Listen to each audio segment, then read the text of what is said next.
Adishmama Yelunsiano Abo Ewo SOMPA 106.5 FM. We Eyankadiana. Anopen Samwa Yansan Trofuanya Dadi, one Matasan service Paniku Mahabai. Abuani na Edi Asotino, and on Edi Twase, SOMPA Nsebrimuka Simba. And I could do the company limited the Pobodis Sempremo.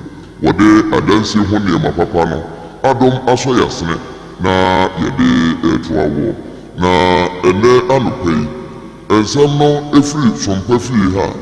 And I'm 93.1. Kumasi Santimantem, Sabra Kona, Esanso Life, Ewo SOMPA Kumasi Echino, Eyayiku 100.9, Ehonso Life. Na anopei ensemu a wobetie ebi enese enra dara wosemu esiye ewo Ghana hase ne ebiche na aboye pa nam so ama mrahye bedwefie won mo ba no deni egina Ghana mrahye bedwefie nyina nemu e de yankosem akọ e de ama ebusua ene Ghana nyina eno so eda enchen ya Information and Communication Directorate ebebrema nyina wo mo so e de yakonsem akọ e de ama ebusua ene Ghana nyina na ewo sabra wosem nsunti no soafo ya wono ene hwe ye humesua wonsem so honorable Haruna Edusu so babonte chese sabra wosem wesie no omampani wa papa ahana kuma yie pa na eno so edanchen ya ewo sabra wosem ye emunti no Yera Julius Debra so akase no da wo bra sabra wosem ne si ye no wono so ede na do disem ebetu dwa no peyi ensem no edoso a obeti emu ensem mapam ene afoforo ene ka ho ena no pay yabo na ode to a se SOMPA no nsebre mu ka se bo na kojoje si company limited aso yasene na eye secured ntino secure sanitary pad nso ekuta yemmo ma remfi se yebe ende kase no a na endpoint homeopathy clinic na diamantira ena yede ebre wo ma remfi o se Twisco energy food drink wo kan ho anopay ena yede nsem no bre wo wakenkamfo triple A mine Ejapi APAM DADAA anopay Odehyieba Obaapa nanaya kechwe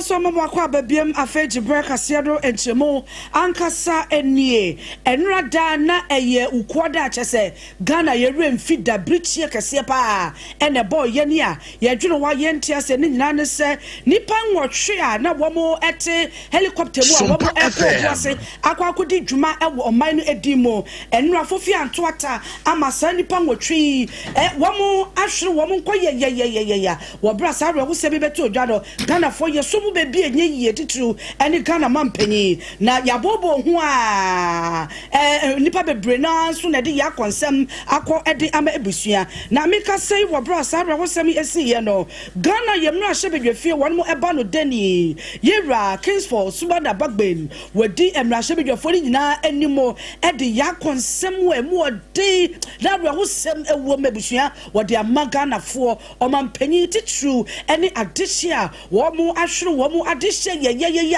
chase akwakoya bra wosem wo se eno wo bra mra hyebedwafo wo mu eti sa bra wosemi wo mu dwuru wo anti ase na ye se da ye bi no wo mu se da bi we de Ghana has a crowd do say plane crowd kwahwe wo mu a emergency landing na je emergency enya ade a yetimiti adeboni bia ewo mu na eno ada wo mu se every time wo mu eba amane no akodo a chase ensem a na die kire no na akwakoya bra wosem a enei Speaker of Parliament wejina dom kumani dom kese nyina anemo awo Ghana yemra hyebedwefie a wo mo de yakonsem akodiama ebusua ne Ghana nyina ene saa yakonsemi no mampene akache nso ebi afiri ho aba na eno na mampene ne kasa amafo sononko ewa abankese Yera Felix kwa chifosu ya osanya mra hyebedweni wode krata ba bonten se mampene anu gisemni na wo se sesei ni dwumadi ananka wodie na watwe mu nyina no watwe ede asensen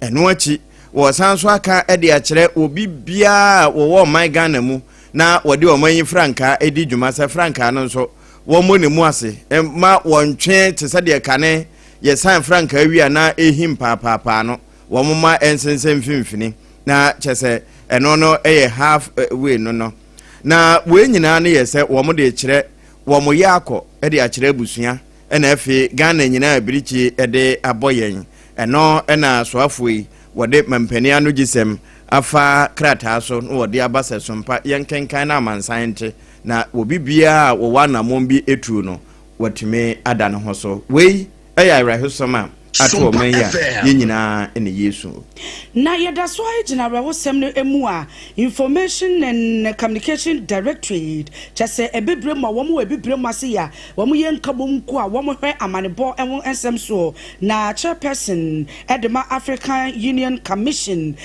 so ede ababonte wode nkrata ya base womo ate sare rawosem wo esie ewo oman Ghana imu a chese womo so kra no womo adwenwa womo entiase na woto so echiremu se womo ede yakọ ensem ekodi ma ebusuani nyina omampani John Dramani Mahama and Ghana fo nyina na chairperson no His Excellency Mohamud Ali Yusuf wono na chairperson edema African Union Commission and woto so chiremu se sa arawusemi womo ate na womo so ye kwan bia so se womo ne Ghana fo nyina ebebom na womo ye twajajo na etimi aboa woto so make us say womo aye nyankopon edie wobobo dia ye na ye nim Dr. Mane Boama na afei Yera Muntala tese nipa nwotwe ne yakase boba ye nyina ye dim nipa make us say womo ahwero mo nkwa eye ekuo yin so ede enwo arewosem ede ababeto so a womo tese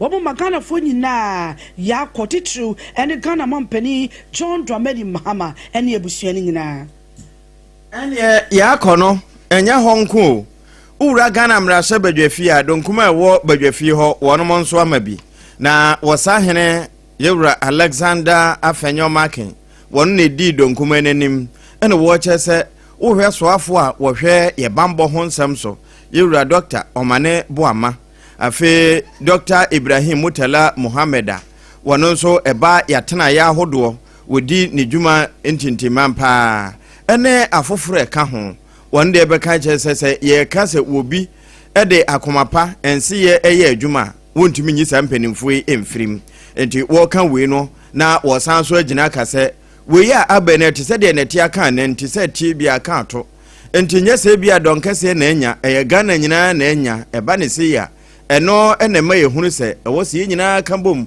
na ye san so ye baako esanse banu ene so a emia ye toka se bono eso a so for ya wono ene hwe ye gumesua ewonsam so eye honorable Haruna Idrisu enrada wo bra sa husemi esi ye no ensentrofo bopini no ebusa no no so sane osije asebro efa ye no no chese Ghana biche na aboye no wo mo ra wo pa no se nipa chese ne ra wo pa wo mo chese wo mo ntimi nya hwe a eye Ghana mampani John Dramani Mahama ene na bedi echire wo se wo bra o mampani etis asem no chese wontimi mpie yo wabada wabafom wankasa asena komanyi na bubu brichi ena abono woto aso echemu se womo ehwe nimu kwan se omampani abedi echire Professor Nana Opoku Agyeman ene empanyimfo a wodemo ewo aban ne mo ekọ eye ebusua womo ahwe womo adehye akọ akosi wo maye no omo de yakonsem akọ ede amawo mo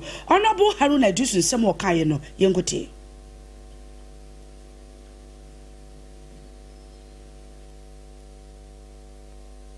They were on their way to Obuasi to launch cooperative mining initiative. The president is down emotionally. We pray that God will give him the fortitude and the Ghanaian people to accept this tragic loss. Excellency, the Vice President, Professor Nana, is now leading a government delegation to formally, but albeit with difficulty, go and convey the sad passing of our colleagues, Dr. Mane Boama, Dr. Mutala Muhammad, Al-Haji Limuna, Al-Haji Mutala Muhammad, and comrades Sapong. So the Vice President have considered a team, one led by Julius Debre, National Chairman to Koforidua, supported by the Army Commander. And the other team will visit the two other families.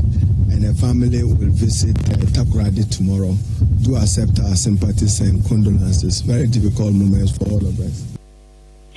Adishma mani bokasa ye waswafo ya wano na hwe ye mumesua wonsam eso honorable Haruna Idrisu ene Ghana Armed Forces wonom adupre kota na awrahosemi efa so ma ebae no wonom nso de aba beto abonten sesei womo de ehwemu fiofio pa agu akwan mu a wonom hwehwemu ho ade kropoten enam so ma sa awrahosemi ekosi ewa danse proof Dampia Range Forest ho na eno womo chese sesei ombetimi aka de won sesi won free no that ye see is Dr.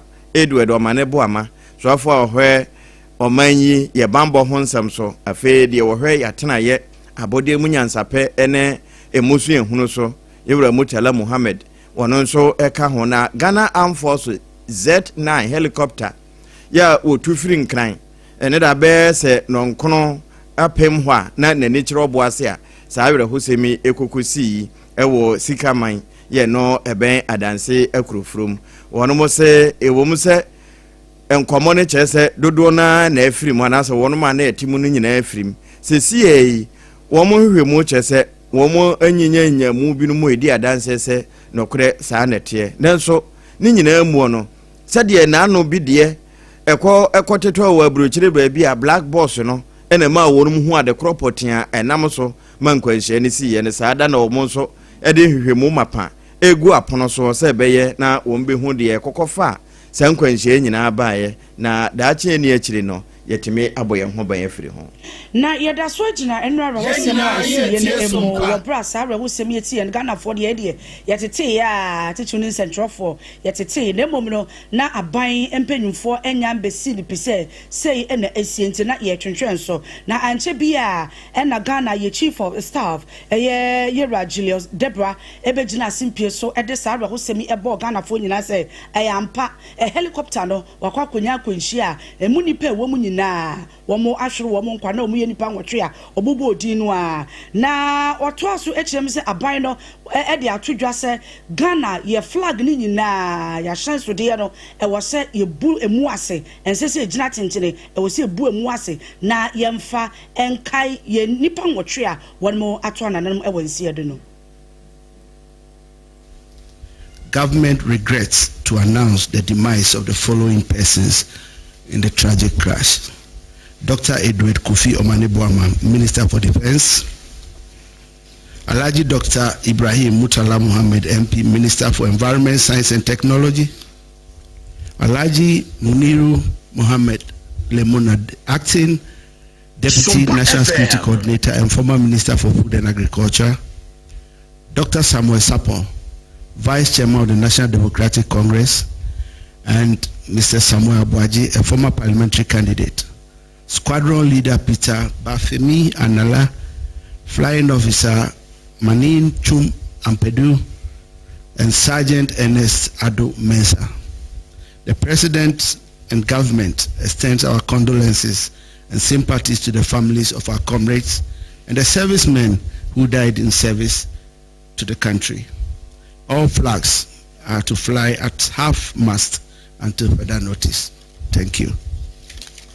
Ebusia we ayara hosem wa enrada yewra Julius Debra ya wono chief of staff wade to Ghana for enim ye gina no so na ye twa enwutia wa ajaboafo nkrato ye basisia ene ma remfi se anope na nakwadwoje si no nsiabre mu kase ebo ene ye de sombo no adanse hu ne mapapa nyina ne nchen na benya de afiri wono na obetimi ato ne ma afiri no ho na obesanso ede edi udwuma no awie asi popepepe ne ma boefo na papa na dwuma so nti Central State for amane track se wonfa mo adwuma no enkoso na enkonanim anopai wasi wunyinta so na bu nsanko a wunyentwa abra secure sanitary pad ena mekamfo de amawo okutaye mu ne yede kase no ebrewo we na pe cotton wom na ewo mint bi wo mu a ebo wo nkomo no ho ban na esiesie wuye ne bo no efo Ghana ha ya na eyo no ene nti se ye chewade na eya hotetam a ya ma yemfa secure mawo esanse eno ene gina ne na so a obia enim no anopai ubetwa na wanom wode nsuohie ene ebefrade a ene mekamfo Trisco energy food drink no Trisco mekamfo wo mama womo ene de vitamins wom eno achi no iron sa ka ho na wose wo magana fo nyina yiko chichiri wono mu a omo pe chocolate ankasa ede atwa anom no eno ena mekamfo amawo se ukura tuga na sidisi pekura one mofra ne nyina ebetimi enya saa trisco chocolate bi na ode afadodum amanema akokama ebodwa so fd age atom se eye na yemfa ne ehudwuma unyanya no na onya pa no ka ho de yete se de wakuma wo no watwa ne ti de aka eye homa endpoint homeopathic clinic eho na obetimi de wonsa se obo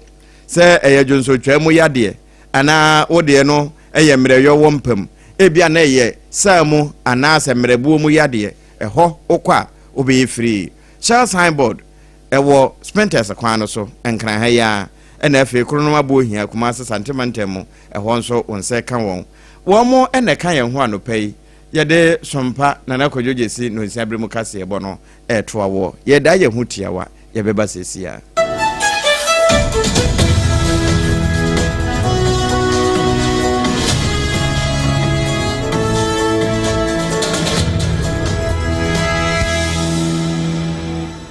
Munde dinam se menya foreign call. Hello papa, what double do be a new? Se me feel London, echo US. Eh na no kwad wo kura fra me bo mama nia. Na papa mo hot say. Awurade aduma haboko. Na kujejesi, echo bo sempene mo. De woton adansi ho niam no so. Wo hye ho de. Oh, wo hye ho. Echo ba, mesi wo bo aduma kura sre kane no a. Na wo do US won so manfo bo ndin sa na. Eh papa US ha kura de. Na kujejesi company limited agi ba bia. Wo Holland, Germany, France, Italy, London, Canada. Eba adensi ho niam dia. Obia se na kujejesi company limited. Na matese wo bie depo kesie bi e wo kasoa. E ho na wo bia koto adensi ho niam. Na eye no kura papa. Oh, eye no kura pa. A police station in Chenhua. Hey, a kuoba sempre monono. Onye mereda. She, we kurano mi ensemua and we be en fufro yawo. Baku abua kwase passe kumase. And baku so pokua se nkran ha. Obia se na na kodwogesi eye bemaba. E wa dansi mu. Waton cement, iron rods, banding wires. And na dua plywood and just say the board dance roll. Te se bibia de she a dance ase de ko wie. Depo no nyina so eye tufo bo. Wodu kuka mu a, wodu kodwa free.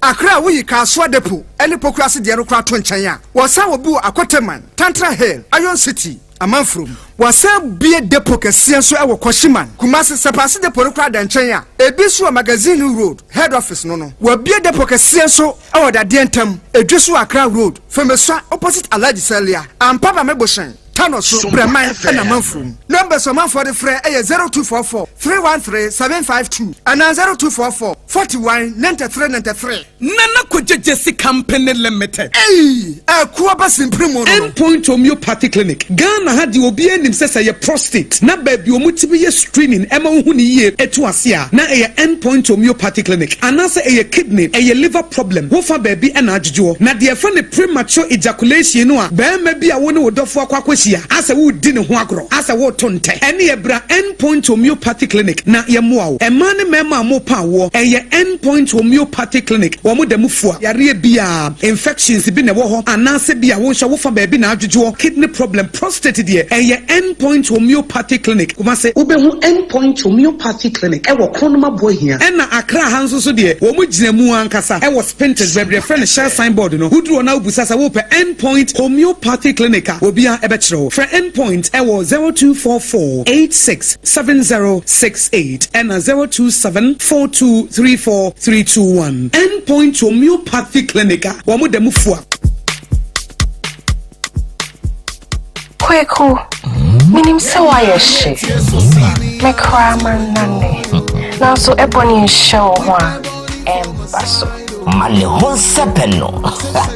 Ebony condoms comes in different flavors and available in all pharmacies, chemical shops, over-the-counter shops, and pubs. For bulk purchases, contact 055-230-0075. Ebony condoms, Ghana's most pleasurable condoms. Make it worth it. We got peppermint, strawberry, vanilla, chocolate. We got peppermint, strawberry, vanilla.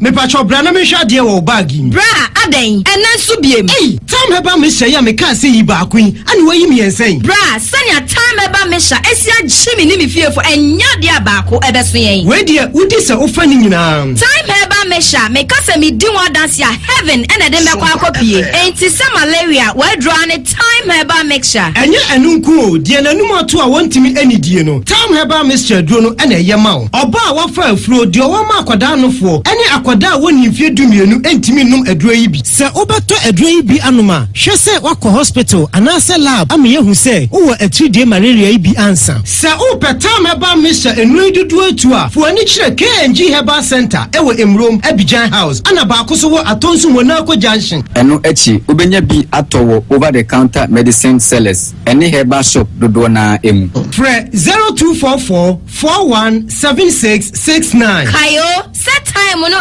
TIME. Time herbal mixture. Afi malaria fever bi adani ziba ewo munu betu ako. FDA aji ejodi nkratu yi atu. Na fa na moko. Yeko ye train wa garden ni. Na me pray ne. Mama, javelin. Oh sa. Na plate no swe. Mama, enye plate o, discus. Yeah, training every say besa yeah inkunim difo. Mo se winim se, ansa na mo bedi inkunim no. Mo hia hodin bebre. Se ye chocolate taste ni tu nchen a. Ene fota e what Swiss comunu kra energy boosting vitamins. Ni minerals a. E po inkunim difo. Se moi. Mama, yeah dase. Me mo fa ya po mo di hu hia me. Twisco, power your dreams. FDA aji ejeje inkrato yatu.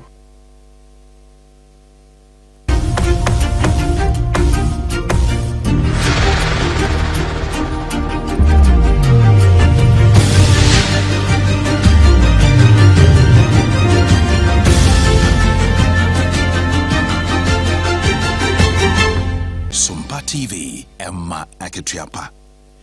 Arishma ma yensa so ema mo akwa babiem yeto akase bono eso na wosoafo awono ene hwe ye mpata yie na afa yensu a enwo ensem so metre Minister for Fisheries and Aquaculture Development Honorable Emilia Arthur enrada ewo Government Accountability Series eso no wode to dwase womo ye enhyehyeye bia ebeboa ama womo te abedwoku a eno no Landing Beach Committee eno no ebeboa ama pepepe yoni kodie etimi akoso wo bra wo mo che premix fuel no a obi obeji bia no nukrodie ni pepepe yo ebetimi akoso.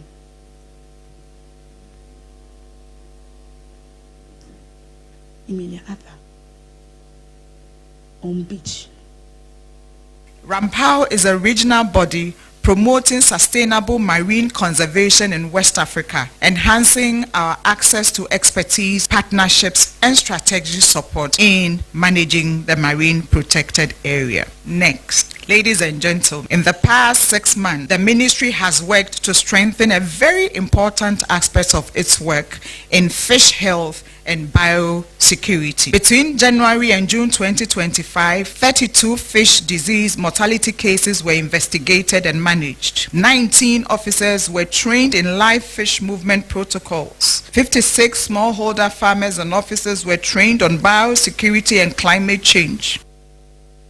Adishma manipo kasa ye Honorable Emilia Arthur we bra na wo kasa de afa marine ho ekwan ye wo befa so a wo mo ebetre marine edwuma no mu na etimi akoso wo mo se wo mo hwe se 2026 de Cape 3 Point ewo Ahanta West Mesini emu ewo atoye mantemu de wo mere se marine dwumedie no ebetimi akoso na enu na chi na wo de tu dwa se abedwoku a wo mo hwe enu kwan se wo mo bete no Landing Beach Committee ya medi kan echeche mu se wo mu se ba ebeboa ama nukrodie atimi akoso ewo edwumekuo ne mu.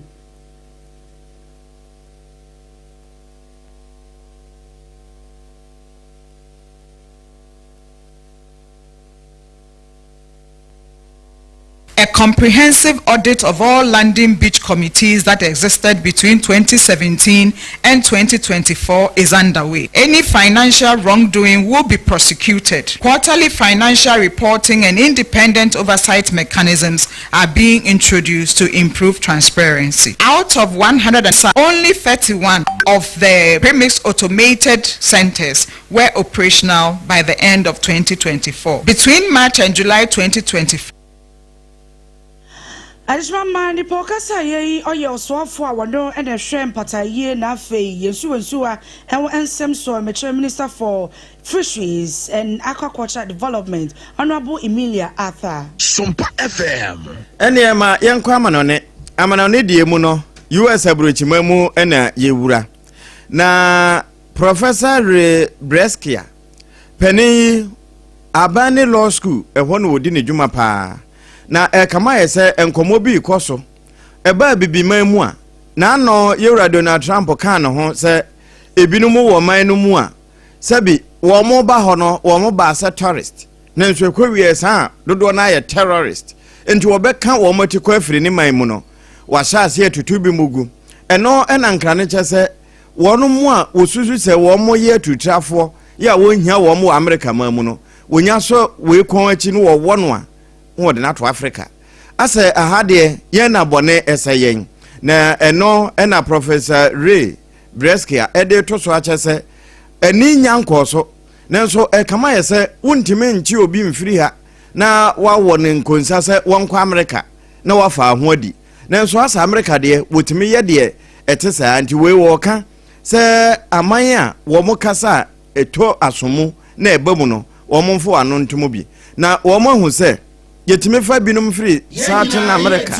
na yedi binum free Mexico my Yemen na yato saafo no de ababegu na nanu yikura Eswatini South Sudan nom womo ede nipa ni bi ekọ ho na no ena President Trump echese eno no ye ne nhyehyɛ ya wo ba bepa konwa no wo de hyɛbɔ na eno nso ɛwɔ sɛ bam ena wahya ase a wo ye hu adwuma na nso professor se we de UN fo womo na edima aman ni nyina womo fo wani enhwem bi na womo ma wohwene so hwienhwem na wohwe sɛ sɛde yesi toto womo kɔ no ebeboa aman na yede womo kɔ so no ana na eba te sɛ man bi te sɛ Rwanda se ya wono ma hyɛ mrakete sɛ Britain aban ni ntime mfa aturitrafo bi ana sɛ obi a wo pɛ ba bi akɔbɔ no ho adwa emma kuro no so na wei America Supreme Court ena saa mra no wo hyɛ pa na eno na wono mo de to so kyese ene na abibiman ya aka nso no sɛ yada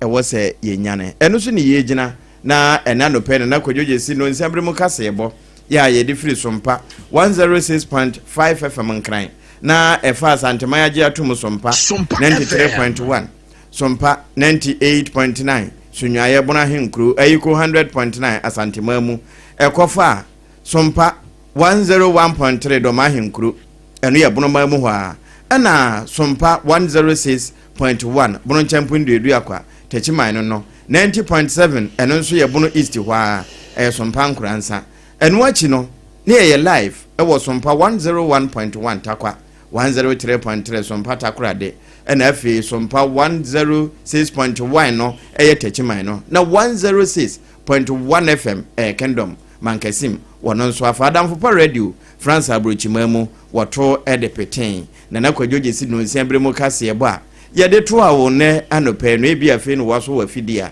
ensema a yede to anu bi ene se krata afiri mampani akache ede aba wo ma abusua wo ma de hye afirim ne yakọ na wasan so ade to so se ye franka no ye monimu ase ma ye nsane se de dada ye sanwo Saso ena nkrata kroya so afri Ghana yemra hyebedwefia dom kuma ni dom kase no womo so ede yakonsem akọ ede amabusua eno achi Ghana Armed Forces of so say enhwehwemu ma papa na womo de agu apono so se wombehu de ekofa asankwanhia yi ebae African Union Commission womo so ede nkrata ba de yakonsem akọ de ama omampanyi ene abusua Professor Breskia was law lecturer ewo Abani Law School wo busa se ye fa atrutrafo ana obi ope ba bia bo no ho adwa free America na amanfoforo so a ye de wo mo ba Africa yi so emra etechira na anopai